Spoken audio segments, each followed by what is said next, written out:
우리 임마누엘 찬양대의 귀한 찬양 다시 한번 감사의 박수 보내드리겠습니다. 고맙습니다. 잠깐 우리 또 소개해드릴 분이 계십니다. 김영애 군사님의 아드님 베트남에 사시는데 또 오늘 오래간만에 네. 동생 네. 동생 가정 오늘 예배에 참석하셨습니다. 잠깐 일어나실까요? 네.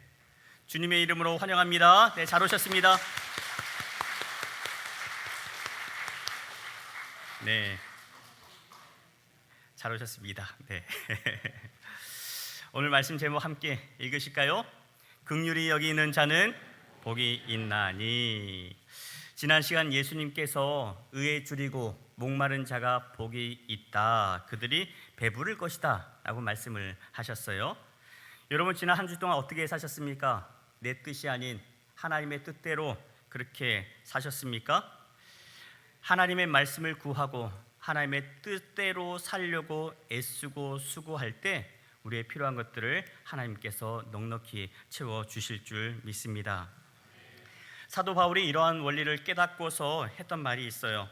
빌립보서 4장 11절 12절 자, 함께 고백하실까요? 내가 궁핍함으로 말하는 것이 아니니라. 어떠한 형편에든지 나는 자족하기를 배웠노니 나는 비천에 처할 줄도 알고 풍부에 처할 줄도 알아.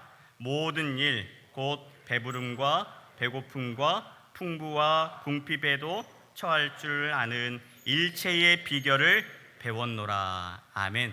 그래서 나온 유명한 고백이 있죠. 빌립보서 4장 13절 말씀입니다. 내게 능력 주시는 자 안에서 내가 모든 것을 할 수 있느니라. 아멘.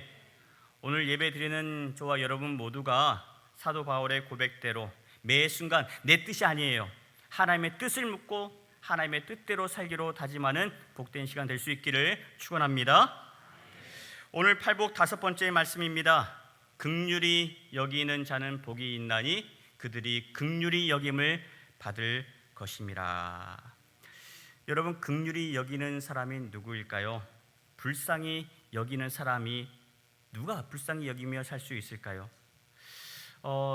오늘 예수님께서 주신 이 말씀 앞에 서 있는 사람들은 세상의 관점으로 볼 때 힘없고 불쌍한 사람들 투성입니다.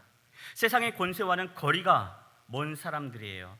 그러면 힘 있는 사람들은 지금 어디 있습니까? 예루살렘 성 안에 살고 있어요. 지금 예수님 앞에 나온 사람들은 힘없는 사람들입니다. 예루살렘에 있던 권세가들은요, 힘없고 가난한 자들을 긍휼히 여기지 않습니다. 어떻게 하면 기득권을 유지할 수 있을까? 어떻게 하면 더 큰 권세를 얻을 수 있을지에만 관심을 가지는 부류들입니다. 예수님은 오늘 힘없고 가난한 사람들에게, 긍휼히 여김을 받아야 할 사람들에게 이렇게 말씀하세요. 긍휼히 여기는 자가 복이 있나니 그들이 긍휼히 여김을 받게 될 것이다. 긍휼이라는 표현에 헬라어 엘레에오라는 단어가 사용되었습니다. 자, 이 단어는 어려운 형편에 처한 사람을 불쌍히 여기고 돕는 일련의 행동을 뜻하는 표현이에요. 자, 오늘 말씀을 통해서 그러면 이 말이, 긍휼이라고 하는 말이 성경에서 어떻게 사용되는지를 살펴보면서 오늘 우리가 예수님의 말씀의 뜻을 찾아가 보도록 하겠습니다. 구약에서 이 긍휼이라는 표현이 두 가지 용례로 사용이 되었어요. 하나는 헤세드이고 하나는 라훔이라는 표현으로 사용됩니다. 먼저 헤세드는 자비, 긍휼이라는 뜻을 가리킵니다. 원래는 연대 책임을 물을 때 사용하는 표현이에요. 그런데 성경에서는 하나님의 신실하신 사랑, 인자한 사랑을 표현할 때 긍휼, 이런 헤세드를 사용하고 있습니다.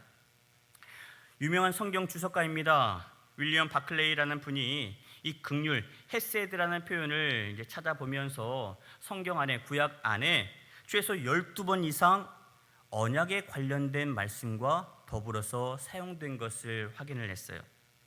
이분의 주장은 이렇습니다. 긍휼이라고 하는 것은 언약을 맺은 백성을 향하신 하나님의 자비라고 이렇게 얘기를 하고 있어요.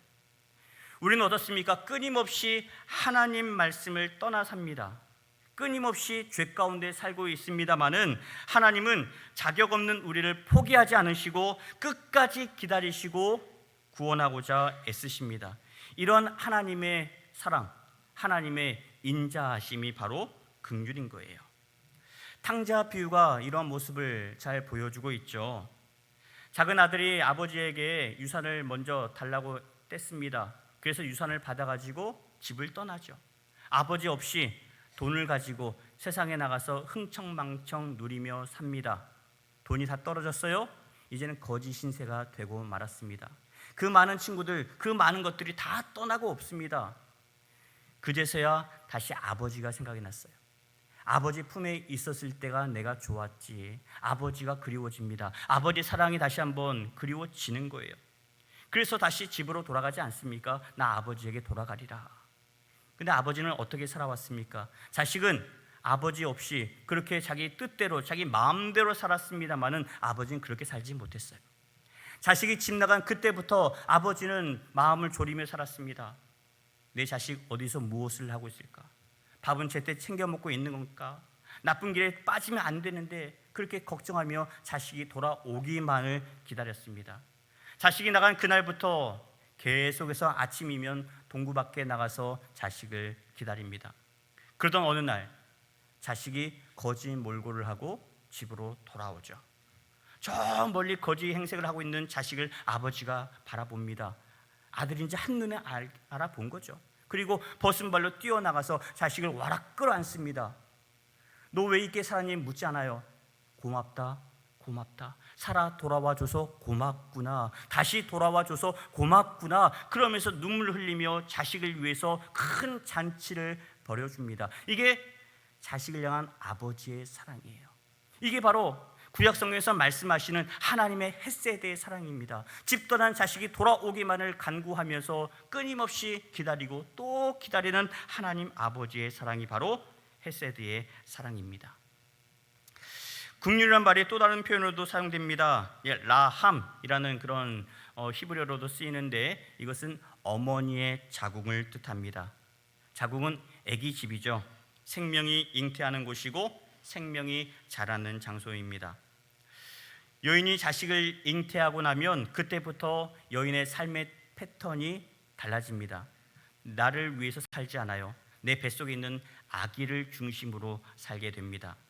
아기를 위해서 음식을 먹고요. 아기를 위해서 좋은 생각을 하고요. 아기를 위해서 좋은 곳을 찾아다닙니다. 아기를 낳고 젖을 물리다 보면 자식을 향한 사랑이 더욱더 짙어져 가죠. 그래서 모든 사람이 자식을 비난할지라도 욕할지라도 어미만큼은 끝까지 자식 편에 서는 법입니다. 자식을 사랑하는 어머니의 마음이 이 자궁 안에 담겨져 있는 거예요. 하나님께서 우리를 향한 사랑을 자식을 향한 어미의 심정을 빗대어서 주신 말씀이 있습니다. 이사야 49장 15절 말씀, 자 함께 읽겠습니다. 여인이 어찌 그 젖 먹는 자식을 잊겠으며 자기 태에서 난 아들을 긍휼히 여기지 않겠느냐. 그들은 혹시 잊을지라도 나는 너를 잊지 아니할 것이라. 아멘. 여러분, 어머니가 내 뱃속으로 낳은 그 자식을 어떻게 잊어버리겠습니까? 잊을 수 없어요. 근데 하나님 말씀하십니다. 혹시라도 여인이 자식을 잊을지라도 나는 너희를 잊지 아니하리라. 이것이 바로 우리를 향하신 하나님의 긍휼의 사랑입니다. 그런데 여러분, 하나님은 우리가 긍휼히 여길만 해서 긍휼을 베풀어 주시는 분이 아니세요. 우리는요, 그 누구도 긍휼히 여김을 받을 만한 자격이 없습니다. 그런데도 긍휼히 여겨주세요. 왜냐하면 사랑하기 때문에. 여러분, 부모가 자식을 향한 그 사랑, 이유가 있어서 사랑합니까? 이유 없이 사랑하는 거예요. 그냥 내 새끼니까, 내가 낳았으니까, 내 자식이니까 사랑하는 거예요. 하나님도 마찬가지입니다. 우리가 죄 가운데 범할지라도, 하나님을 떠날지라도 하나님에게 우리는 여전히 하나님의 아들이고 하나님의 딸인 거예요. 그래서 우리를 사랑하시는 겁니다. 그래서 긍휼히 여기시고 자비를 베풀어 주시는 거예요. 그래서 이런 말씀을 주셨습니다. 이사야 49장 16절 상반절입니다. 내가 너를 내 손바닥에 새겼고. 하나님께서 우리의 이름을 잊지 않기 위해서 당신의 손바닥에 새기셨다는 말씀하세요. 이 새기셨다는 말은 뭐냐면 칼로 베어서 흔적을 남긴 거예요. 어떠한 일이 있어도 손을 씻어도 사라지지 않게끔, 내가 이 손만 보면 내 자식들이 생각나게끔 하나님께서 우리의 이름을 당신의 손바닥에 기록해 놓으셨습니다.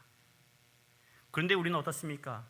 이런 사랑이 우리에게 주어졌음에도 불구하고 우리는 문제를 만날 때마다 힘들어합니다. 깊은 한숨부터 내쉬는 거죠. 그런 우리에게 하나님이 또 이렇게 말씀하십니다. 너의 성벽이 항상 내 앞에 있나니. 걱정하지 말라는 거예요. 너 혼자 아니야. 내가 너와 함께 하리라. 내가 항상 너와 함께 한다고 말씀하고 계십니다. 여러분, 하나님은요, 말씀만 하고 그냥 지나치신 분이 아니십니다. 말씀하신 대로 역사하시는 분이세요. 우리 언약하신 하나님께서 이 언약을 이루시기 위해서 예수 그리스도를 우리에게 보내주셨습니다. 우리가 해결할 수 없는 죄의 문제를 하나님께서 해결해 주시기 위해서 독생자 예수를 이 땅 가운데 보내주신 거예요. 그런 다음 사망의 권세 가운데 있는 우리를 구원하기 위해서, 건져내기 위해서 예수님께서 십자가에 달려 죽으셨습니다. 우리가 죄 사함 받을만 해서 십자가를 져 주신 게 아니에요. 죄로 인해서 죽어가는 우리를 내버려 둘 수 없어서 십자가에 지신 겁니다.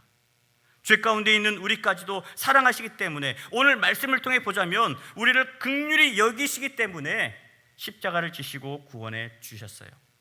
이것이 바로 우리를 향하신 하나님의 사랑이요, 그 무엇으로도 갚을 길 없는 은혜입니다. 사도 바울이 죄사함의 관계를 정확하게 설명해 준 말씀이 있습니다. 에베소서 2장 3절에서 5절까지의 말씀 한 목소리로 읽겠습니다. 전에는 우리도 다 그 가운데서 우리 육체의 욕심을 따라 지내며 육체와 마음에 원하는 것을 하여 다른 이들과 같이 본질상 진노의 자녀이었더니 긍휼이 풍성하신 하나님이 우리를 사랑하신 그 큰 사랑을 위하여 허물로 죽은 우리를 그리스도와 함께 살리셨고 너희는 은혜로 구원을 받은 것이라. 아멘. 우리는 늘 육체의 욕심을 따라 살아갑니다. 내가 먹고 싶은 거 먹고 싶어요. 내가 가지고 싶은 거 가지고 싶어 합니다. 그렇게 육체의 소욕을 따라서 살아가는 인생들입니다. 이런 모습이 어떻게 흘러간다고요? 본질상 진노의 자녀이었더니. 하나님께서 보시기에 이러한 모습을 속상해 하신다는 거예요. 그래서 우리를 보시면서 진노의 자식들이었다라고 말씀을 하고 있지만, 긍휼이 풍성하신 하나님께서 우리를 사랑하신 그 큰 사랑을 위해서 허물로 죽은 우리를 그리스도와 함께 살려내셨다. 이 은혜로 인해서 우리가 구원받은 존재라고 사도 바울은 얘기하고 있습니다.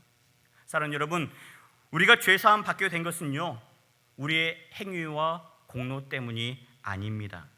긍휼이 풍성하신 하나님께서 우리를 불쌍히 여기시고 긍휼히 여기시는 그 마음으로 예수님을 보내주셨고, 예수님의 십자가의 사랑으로 말미암아 우리가 구원받은 존재라고 하는 거예요.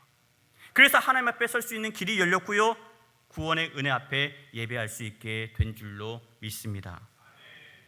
긍휼이라 하는 것은요, 이처럼 그 크신 하나님 아버지의 사랑으로, 그리고 어머니가 자식을 향해 보여주는 무한한 헌신과 사랑의 모습에서 확인할 수 있습니다. 이렇게 볼 때에 성경에서 말씀하신 이 긍휼은 그저 어려운 사람을 불쌍히 여기고 도와주는 그런 수준에서 멈추는 게 아니에요. 그 이상의 가치를 담고 있습니다. 그렇다면 신약에서는 이 긍휼이 어떻게 사용되고 있는지 말씀들을 찾아가며 보도록 하겠습니다. 먼저 마태복음 18장 21절 22절 말씀 보도록 하겠습니다. 그때에 베드로가 나와 이르되 주여, 형제가 내게 죄를 범하면 몇 번이나 용서하여 주리이까? 7번까지 하오리이까? 예수께서 이르시되 내게 이르노니 7번뿐 아니라 7번을 70번까지라도 할지니라. 아멘. 예수님, 형제를 용납하고 사랑하라 라고 말씀하셔서 저희가 말씀대로 살려고 합니다. 실천하려고 그래요.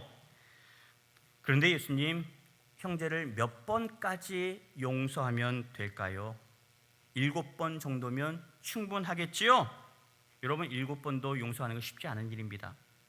당당하게 자신감 가지고 이 정도면 예수님이 칭찬해 주시겠지, 그래 너 잘하는 거야 라고 말씀하실 줄 알았어요. 근데 예수님은 아니야 라고 말씀하십니다. 7번씩 70번까지라도 용서하리라. 490번 용서하면 끝이라는 거예요? 아니에요. 끝까지 용서하라는 겁니다. 이것이 예수님께서 말씀하신 용서의 기준이에요. 그러면서 주신 비유가 있습니다. 1만 달란트 빚진 자와 100데나리온 빚진 자의 이야기를 해주세요.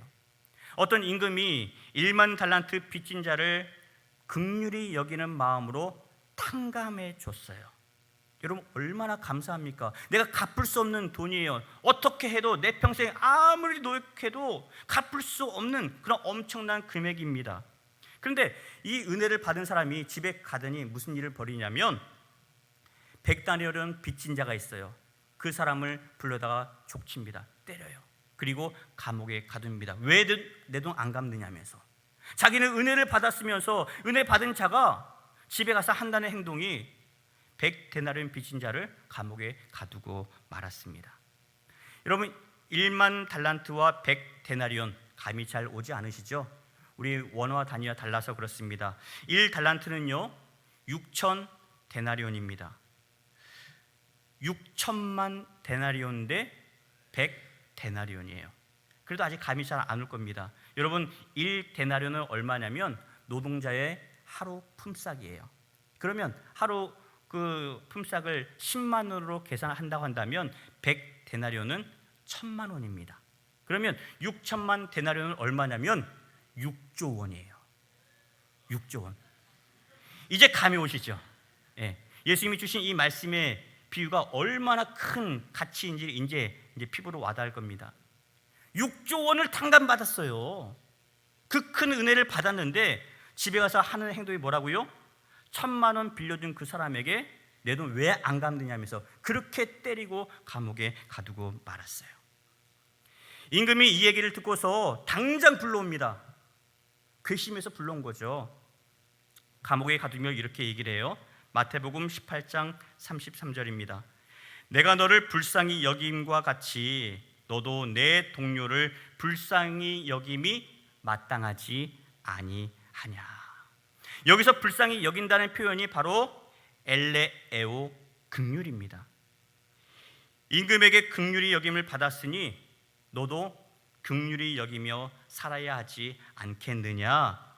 하나님의 은혜를 입었다면, 그래서 다시 하나님의 자녀의 신분을 회복했다면 너희도 가서 하나님의 자녀답게 살아야 되지 않겠느냐. 너희도 은혜를 베풀면서 사는 게 마땅하지 않겠느냐. 이게 예수님의 말씀인 거예요. 마태복음 23장에서도 긍휼한 마음에 관해 말씀하십니다. 마태복음 23장 23절입니다. 화 있을진저 외식하는 서기관들과 바리새인들이여, 너희가 박하와 회양과 근처의 11조는 들이되 율법에 더 중한 바 정의와 긍휼과 믿음은 버렸도다. 그러나 이것도 행하고 저것도 버리지 말아야 할지니라. 물론 율법을 지키는 것도 중요합니다. 그런데 행위보다 더 중요한 것이 있으니 그것은 바로 정의와 긍휼과 믿음이라고 말씀하세요.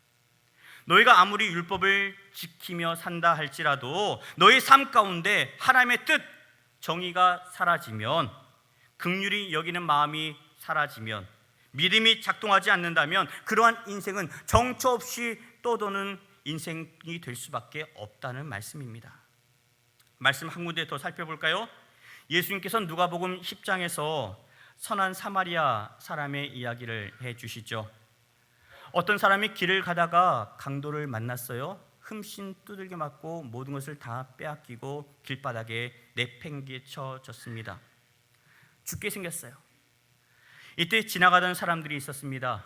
누가복음 10장 31절 32절인데 마침 한 제사장이 그 길로 내려가다가 그를 보고 피하여 지나가고 또 이와 같이 한 레위인도 그곳에 이르러 그를 보고 피하여 지나가되. 누가 지나갔어요? 레위 사람과 제사장이 지나갔습니다. 이들은 하나님의 말씀을 가르치는 사람들이에요.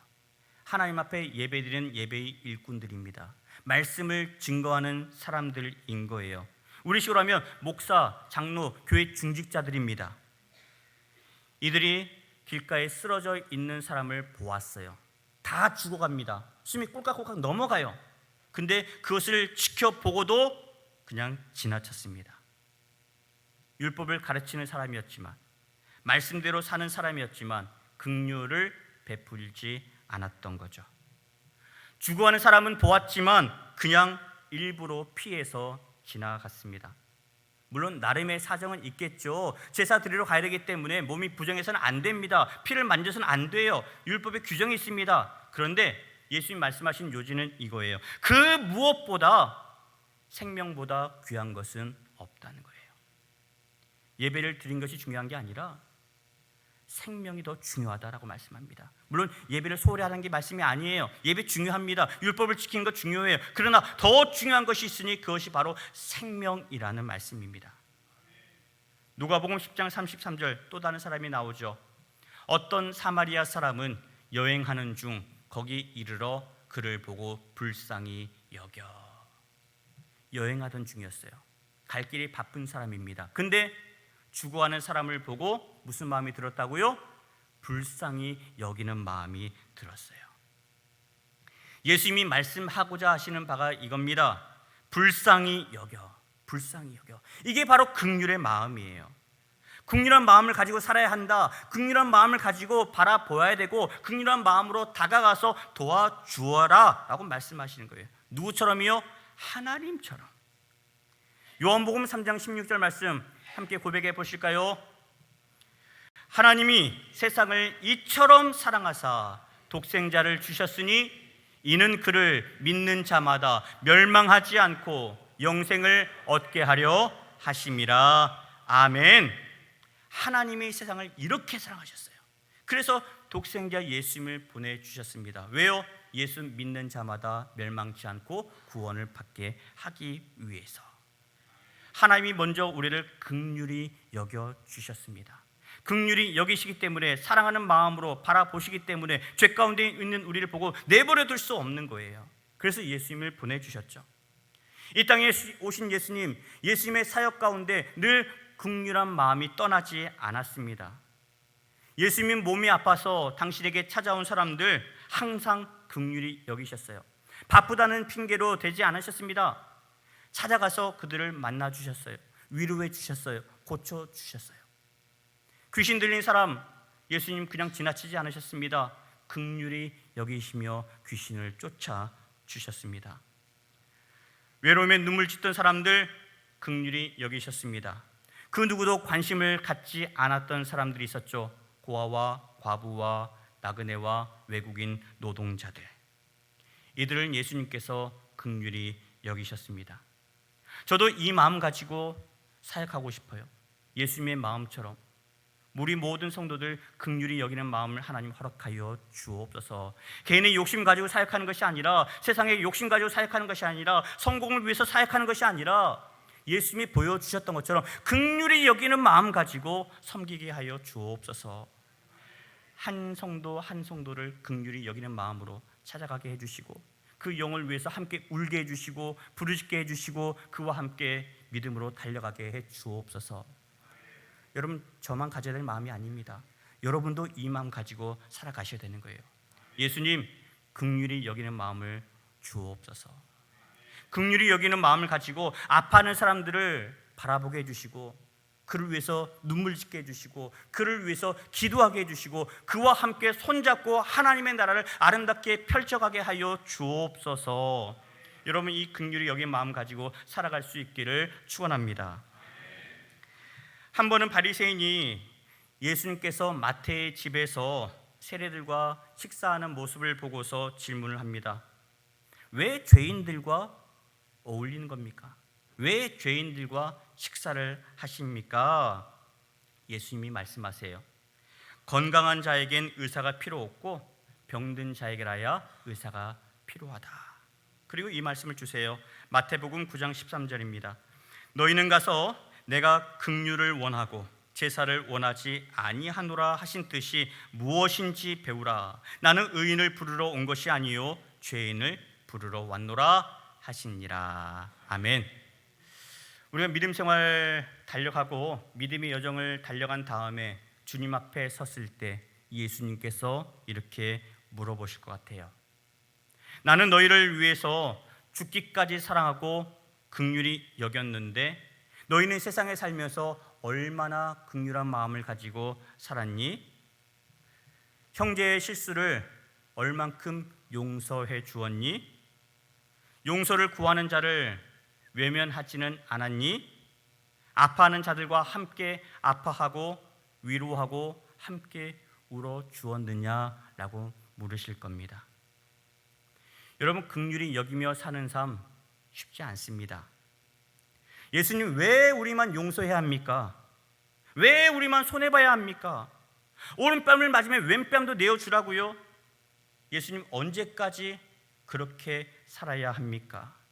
세상은요, 그렇게 사는 우리를 손가락질합니다. 바보라고 조롱합니다.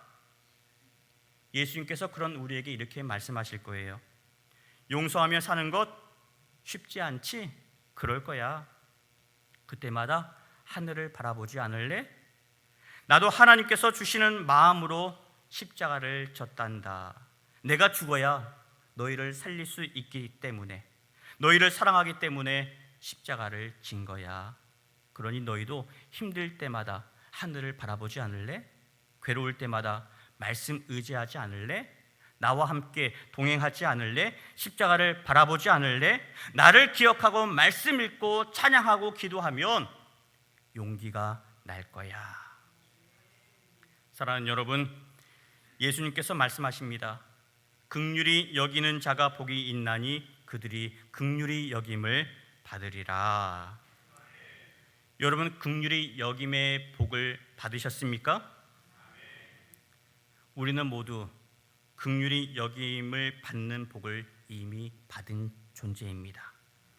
긍휼히 여기며 살 수 있는 은혜까지 이미 받은 존재입니다. 말씀으로 확인해 볼까요? 호세아서 2장 23절 말씀, 자, 함께 읽겠습니다. 내가 나를 위하여 그를 이 땅에 심고 긍휼히 여김을 받지 못하였던 자를 긍휼히 여기며 내 백성 아니었던 자에게 향하여 이르기를 너는 내 백성이라 하리니 그들은 이르기를 주는 내 하나님이시리라 하리라 하시니라. 아멘. 하나님께서 일찍이 긍휼히 여김을 받지 못할 우리를 부르시고 긍휼히 여기는 복을 허락해 주셨습니다. 사망의 권세 가운데 있던 우리를 부르시고 너는 내 백성이야 라고 말씀해 주셨어요. 예수 믿는 자들에게 긍휼히 여기는 복을 주셨습니다. 이 은혜를 받은 우리가 해야 될 고백이 뭐라고요? 주는 내 하나님이십니다. 함께 따라 하실까요? 주는 내 하나님이십니다. 하나님께서 이 고백을 듣고 싶으셔서 우리에게 긍휼히 여기는 복을 주셨습니다. 그리고 주를 하나님으로 여기고 하나님의 자녀된 우리를 통해서 이제는 그러한 긍휼의 은혜가 저와 여러분을 통해서 재생산되기를 원하고 계세요. 사랑하는 여러분, 다시 한번 묻습니다. 여러분 모두 긍휼히 여김의 복을 받으셨습니까? 그렇다면 이제 어떻게 살아야 할까요? 히브리서 4장 16절이 우리에게 그 답을 주고 있습니다. 함께 읽겠습니다. 그러므로 우리는 긍휼하심을 받고 때를 따라 돕는 은혜를 얻기 위하여 은혜의 보좌 앞에 담대히 나아갈 것이니라. 아멘. 긍휼히 여김의 복을 받았으니 이게 끝이 다 아니에요. 때를 따라 돕는 은혜를 끊임없이 구하셔야 합니다. 예배를 통해서 돕는 은혜를 얻기를 바랍니다. 말씀을 읽을 때마다, 기도할 때마다, 찬양할 때마다 우리를 향하신 하나님의 돕는 은혜가 임할 줄로 믿습니다. 예수님께서 십자가의 은혜로 보좌 앞에, 하나님 앞에 나아갈 수 있는 그 길을 믿음으로 열어주셨으니 여러분, 이번 한 주 예수님과 동행하면서 담대하게 그 길을 걸어갈 수 있기를 바랍니다. 그래서 긍휼히 여김을 받은 여러분 모두가 가정과 일터에서, 그리고 삶의 모든 자리에서 긍휼히 여기며 하나님의 나라를 아름답게 펼쳐갈 수 있기를 우리 구주 예수 그리스도의 이름으로 축원합니다. 오늘 말씀을 기억하면서 찬송가 304장 함께 찬양하시겠습니다. 그 크신 하나님의 사랑, 304장입니다.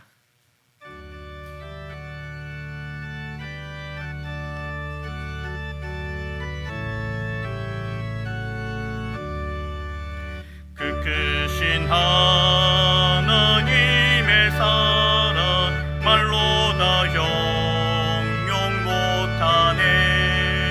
저 높고 높은 별을 넘어 이 낮고 낮은 땅, 누구를 위해서요? 죄범한 영혼 구하려 그 아들 화목제물 삼으시고 죄 용서하셨네. 하나님 크신 사랑에 증명다 못하네. 영원히 변치 않는 사랑 성도여 찬양하세. 괴로운 시절 지나가고 땅 위에 영화 쇠할 때 주 믿지 않던 영혼들을 큰 소리 외쳐물어도 주 믿는 성도들에게 큰 사랑 베푸사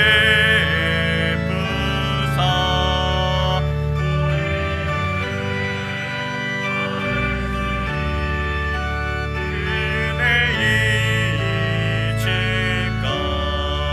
하나님 크신 사랑을 증량 다 못하네. 영원히 변치 않는 사랑 성도여 찬양하. 일어나서 찬양하실까요?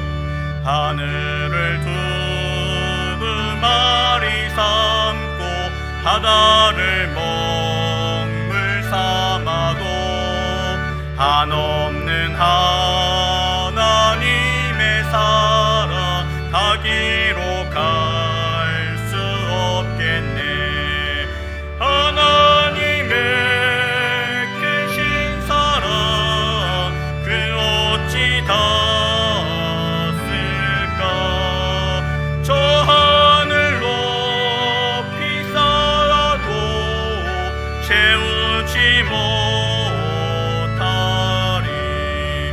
하나님 크신 사랑이 증량 다 못하네. 영원히 변치 않는 사랑 성도여 찬양. 하나님 크신 사랑은, 하나님 크신 사랑을 증량 다 못하네. 아멘. 영원히 변치 않는 사랑 성도여 찬양하세. 가슴에 품고 기도하겠습니다. 하나님 감사합니다. 죽을 수밖에 없는 우리를 자녀 삼아 주시고 우리를 구원하기 위해서 예수님을 보내주셔서 감사합니다. 우리가 구원받을 수 있었던 것은 하나님의 긍휼하신 마음 덕분입니다. 긍휼의 마음으로 인하여서 우리가 구원을 받았사오니 이젠 우리도 긍휼히 여기며 사는 삶을 살게 하여 주옵소서. 우리 주변을 돌아보면서 아파하는 자들, 외로워하는 자들, 힘들어하는 자들 그냥 지나치는 것이 아니라 이제는 주님 주신 이 말씀 가지고 긍휼히 여기며 다가서기를 원합니다. 주님이 손을 내밀어 주셨던 것처럼 이제 우리도 따뜻한 손을 내밀며 그들과 함께 하나님의 나라를 일고 가기를 원하오니 하나님 우리 가운데 함께하여 주셔서 용기 주시고 힘을 주시고 능력을 더하여 주셔서 맡겨진 사명 잘 감당할 수 있도록 하나님 도와주옵소서. 이번 한 주 살아가면서 긍휼히 여김을 받는 복을 받았사오니 이제 함께 그 복을 마음껏 선포하며 누리며 살게 하여 주옵소서. 이제는 우리 구주 예수 그리스도의 은혜와 아버지 하나님의 그 크신 사랑하심과 성령님의 인도하시고 돌보시는 거룩하신 역사하심이 긍휼의 복을 받았으니 긍휼의 복을 가지고 긍휼히 여기며 살기로 다짐하는 주의 모든 권속들 머리 위에 이제로부터 영원 끝날까지 함께 계시옵기를 간절히 축원하옵나이다. 아멘.